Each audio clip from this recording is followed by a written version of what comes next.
Hola, bona tarda. Estem aquí avui per parlar del Secret de la Mallarenga, que s'estrena als cinemes el 23 de gener. Jo sóc Elena Díez Villagrasa, de nom artístic Clementina Curacura. Soc artista visual i titellaire ombrista, cofundadora d'El Gecko con Botas, una companyia de teatre especialitzada en teatre d'ombres. I està amb mi avui la Xana, que és arqueòloga, porta molt de temps en projectes arqueològics, excavacions, però sobretot vinculada al món de la didàctica de l'arqueologia. Parlarem del Secret de la Mallarenga, que és el primer llargmetratge del director francès Antoine Lancieux. És una història que ens parla de la Lucy, una nena de 9 anys, que està decidida a descobrir un secret familiar i ho farà guiada per 2 mallarengues i pel seu nou amic, Jan. Aquesta pel·lícula, abans d'arribar als cinemes, l'hem vist a festivals com el Festival d'Annecy, a França, el Festival de Sevilla i també el meu primer festival. A més, ha guanyat un premi, el Premi al millor film d'animació del Festival Internacional de Xangai, i és una cinta recomanada a partir dels 6 anys. Feta aquesta introducció, en parlem. Què et sembla? Et faré una pregunta clàssica d'aquest espai, que és què has sentit quan has vist la pel·lícula? Què t'ha semblat la història? La història em va agradar molt. O sigui, en realitat, la pel·lícula sencera està com molt ben feta, té com un rerefons tota l'estona, està plena de missatges. En realitat la vaig haver de veure 2 cops. No sé si és una sensació compartida, perquè hi ha com molts missatges soterrats. Al final està com molt buscat tota l'estona, no? El que estàs veient i el que hi ha de sota, mai millor dit. Doncs aquesta era una de les coses de les que volia parlar, precisament, però ara tornem aquí per posar una mica més de context sobre la pel·lícula.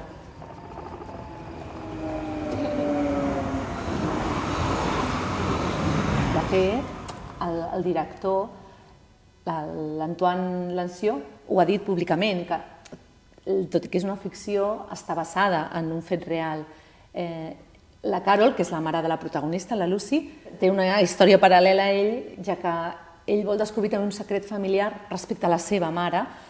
Ell s'embarca en una aventura per descobrir el secret de per què la seva mare va ser abandonada. I ell explica que ho va viure com una aventura. Aleshores, aquí hi ha un vincle, o a mi m'ho sembla, digue-m'ho tu si és així, entre l'arqueologia, aquest fet, el gest de recuperar memòria de fets que van succeir abans que arribéssim nosaltres. No sé si ho sents així, ho vas viure així. Sí, o sigui, crec que la pel·lícula també ho relaciona molt bé, perquè, com bé dius, la Lucy, que és la nena, intenta entendre, com fa una mica el director, la història de la seva família, i en paral·lel sa mare, en realitat, que és arqueòloga, està intentant entendre l'origen del seu poble i què va passar abans en el lloc d'on ella va sortir. I sí que està molt relacionat, per mi en realitat l'arqueologia, jo ho dic sovint i ho parlem amb companyes, és una forma de mirar cap enrere, però és una forma de mirar cap enrere per entendre que som ara i per poder mirar cap endavant. Llavors, una mica tota la pel·li també fa això, és buscar enrere per resoldre o per veure l'origen de les coses i poder resoldre-les i mirar cap endavant. És una forma d'entendre la vida, l'arqueologia. És difícil d'explicar qui no està dins, però és una forma d'entendre el món. Exacte, la mare de la Lucy, que és la Carol, se'n va a Bectual a dirigir aquesta excavació arqueològica i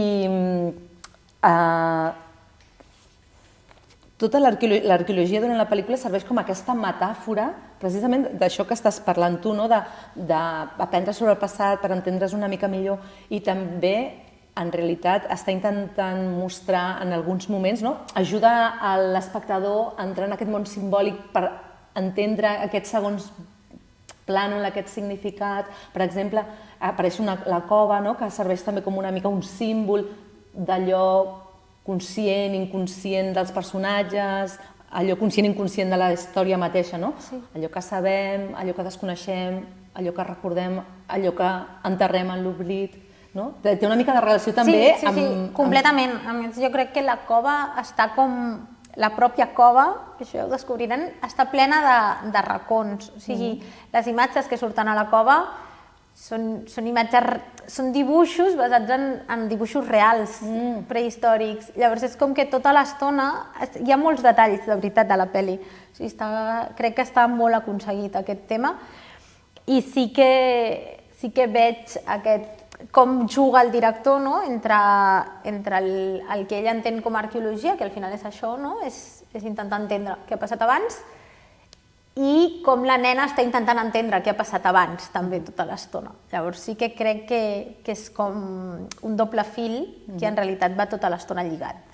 Has parlat de detalls, després parlarem dels detalls tècnics i artístics, que és la part que a mi m'apassiona, però parlant dels detalls tècnics d'arqueologia, és una pel·li que, com tu em deies, està documentada. De fet, van demanar assessorament a l'INRAP, que és l'Institut Nacional Francès de Recerca Arqueològica Preventiva. Aquí hi ha un treball de documentació important.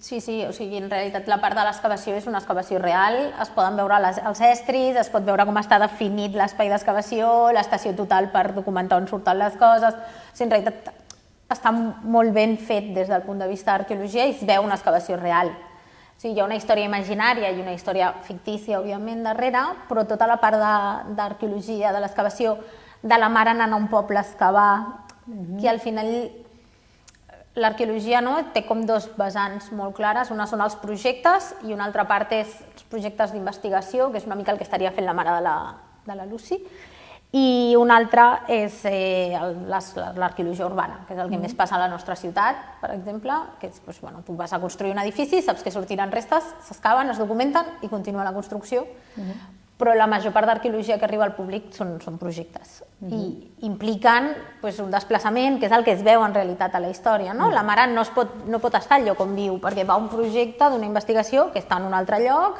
on es desplaça, en aquest cas es desplaça amb la seva filla, perquè aprofita que és un lloc per ella conegut d'alguna forma i que té entorn, i crec que tot això sí que és molt real i que està molt ben documentat. Però que sí que és cert que en el cas de la Carol per mi és molt significatiu que es pugui importar la filla, etc., perquè és una cosa que generalment no passa.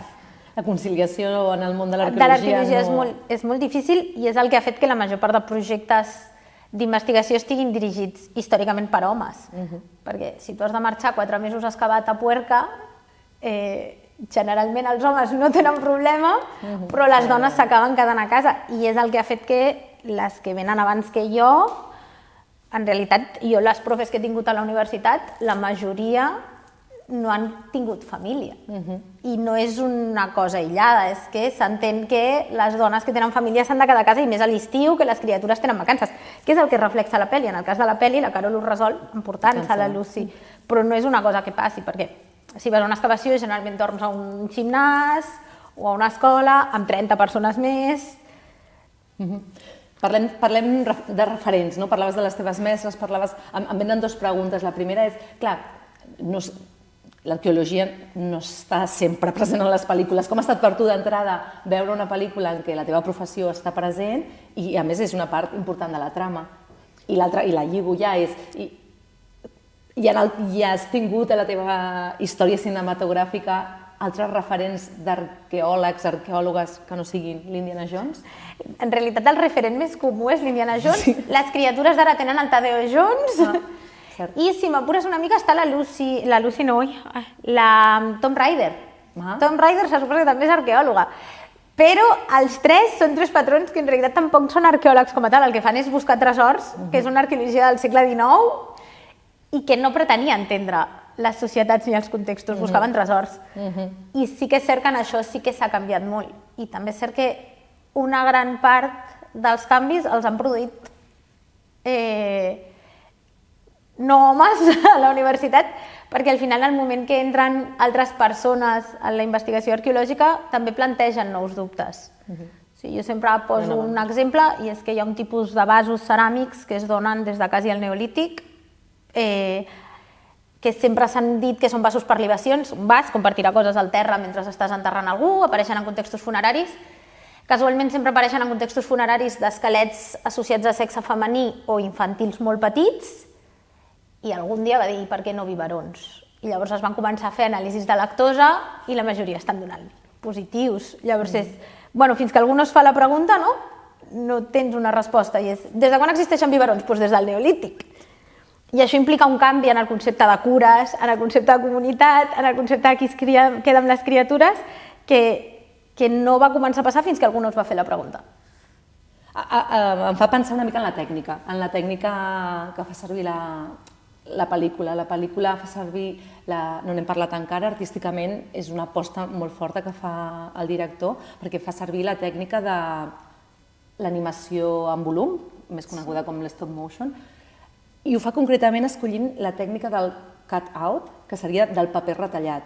Això vol dir que per fer qualsevol escena, per entendre'ns, tenen un personatge que té certes articulacions, com vindria a ser un titella, però hi ha moltes versions de la cara, per exemple. Tenen una versió de la cara mirant cap aquí, uns graus menys, un perfil total, i han de fer molts canvis i tenir moltes versions retallades de cada personatge, de cada detall que es mou, l'ala d'una mallarenga, doncs volant. Això requereix una atenció, una cura molt interessant. Us dono algunes dades. Es van involucrar 17 artistes que van crear 2.000 figures, 826 decorats, i la filmació de les figures va ocupar prop de 1.500 dies i la filmació dels decorats més de 700. Estem parlant de molta cura, molta dedicació. I això em recorda que la primera pel·lícula, el primer llargmetratge que es va fer amb aquesta tècnica és d'una directora, precisament que va ser qui va començar a introduir aquest tipus de tècnica, que és l'alemanya Lotte Reiniger, que fa servir aquesta tècnica, i la primera pel·lícula és El príncipe Ahmed, que és del 1926. Estem parlant d'una pel·lícula que 100 anys després la tècnica, òbviament, ha evolucionat moltíssim. Es poden fer servir ordinadors per fer això, que ells escollen tenir un equip, una cura especial, no? I em preguntava, s'assembla una mica a l'arqueologia, el fet de tenir aquesta paciència, el fet d'apostar per, has parlat de cures, el fet de tenir una mirada més de paciència, sobretot. Paciència, i també a mi m'agrada el fet que hagi treballat molts artistes a la vegada, no? Perquè també una mica és això, és entendre que una persona sola no arriba a tot, i en arqueologia més tenim com a especialitats, no? Hi ha qui es dedica a estudiar la fauna, doncs els animals, qui es dedica a estudiar la ceràmica, qui es dedica a estudiar les construccions, i quan tots els anàlisis van arribant és quan el puzzle es va completant. O sigui, al final dels anàlisis d'una persona, d'una altra, sorgeixen noves preguntes que permeten anar buscant respostes en comú, i si no hi ha moltes persones treballant en diferents temes, al final no arribes a aquest comú. I una mica la pel·li també fa això. Són retalls que munten un puzzle, i l'arqueologia també és una mica així. Totalment, una altra metàfora. Doncs em sembla que només em queda preguntar-te d'on neix la teva vocació com a arqueòloga. Vull dir... Doncs no ho tinc molt clar, en realitat. O sigui, ve això sí, com amb 12-13 anys, jo crec que quan vaig començar a estudiar història a l'institut, o sigui, primer de l'ESO o així, de cop i volta era com, hi ha molts dubtes, no? I era com voler entendre, i llavors va ser un vull anar a viure un jaciment, vull descobrir això, i una mica em vaig anar enganxant. També és cert que vaig tenir l'oportunitat d'anar a excavar amb 16 anys, abans de començar la carrera, i va ser arribar al jaciment i dir, vale, jo vull fer això. I llavors ja, la carrera, al final jo, en la meva generació ens vam llicenciar en Història, perquè arqueologia existeix des del 2010-2011, si no m'equivoco, com a grau ja amb el Pla Bologna, i ja des del principi era, vale, vull llicenciar-me en Història, però vull ser arqueòloga. I llavors vaig començar, aquell mateix octubre vaig marxar a excavar a la Cerdanya, i ja entres a una roda, d'on no pots sortir, perquè sí que és cert que és un estil de vida que enganxa, que era el que dèiem abans, que també és difícil a vegades compaginar. Jo m'he passat anys estant 5 mesos fora de casa en projectes, que encaixes un amb l'altre, on amb molts no cobres. O sigui, hi ha una part de voluntat la profe o el profe que cobra de la uni i que va excavar en les seves vacances, o qui està en projectes on el pressupost és molt baix, i jo molts cops m'agafo vacances al museu per anar a projectes. Llavors, és una cosa molt passional i molt realment vocacional, no? Bueno, hi ha un tema això, d'interès, i abans també parlàvem de referents, i jo igual no tenia referents quan vaig començar a voler ser arqueòloga, però sí és cert que quan entres a la uni sí hi ha profes que són referents, no? Igual els noms que més coneix la gent són homes, però ja dèiem abans, la mirada quan entren altres persones a la universitat canvien les respostes, que crec que això és molt important. I abans he parlat de diferències i hi ha un documental que fa la Paloma Zarzuela, que és una estudiant de l'Autònoma que ha fet la seva tesi doctoral sobre això, i de la seva tesi surt un documental que es diu Of the Archaeological Record, i que s'està presentant, està online, si no m'equivoco, es pot veure. També ara està començant a sortir aquestes respostes de les que parlàvem abans i cada cop no, ara sí que tinc referents en arqueologia. Ja comencen a sortir cada cop més llibres de divulgació que parlen d'altres temes dins de l'arqueologia que no són igual als tants clàssics. Arqueologia és guerra, són jaciments, però hi ha moltes més coses darrere i això a poc està canviant. És cert que, per exemple, jo quan feia arqueologia es feia molt més laboratori i quan vaig començar a fer més didàctica de l'arqueologia em vaig trobar amb... Hi ha coses que jo donava per sentades en temes de gènere, cures, etc., que de cop i volta veus que no, que se segueixen estudiant com les estudiava jo i que no estan basades en res científic. Llavors sí que això et canvia, però és una mica tot. Doncs estava pensant en la pel·lícula, que en realitat fa una mica al contrari. No tornant enrere, tornant a les tècniques tradicionals, d'alguna manera està tornant a recuperar també aquestes cures, aquesta manera de fer, de posar-hi molta atenció, molt d'esforç, carinyo, si podem dir-ho, tornant enrere la tècnica tradicional d'agafar tisores, d'agafar bisturí, perquè també no només es pot fer servir un ordinador, es pot fer servir una màquina per tallar amb precisió i de manera igual molts personatges.